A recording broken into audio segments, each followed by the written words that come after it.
dolls with a crooked smile. That's sure no reason for Mr. Drew to be flying off the handle at me.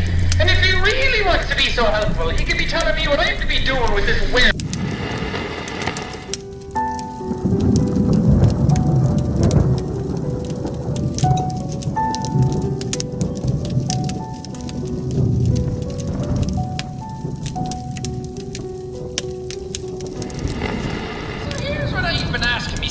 Sean, you went and bought yourself a new, one-of-a-kind tool belt. It was a beautiful thing, but last night you put it up on your shelf, and the very next day, when you came back to this old toy factory, it was gone, lost to thin air. Now here's the very question I asked myself. Isn't that new one-of-a-kind tool belt that gent fella's wearing this morning just such a beautiful thing? I wonder where he got it. As if I didn't know. The dirty crow.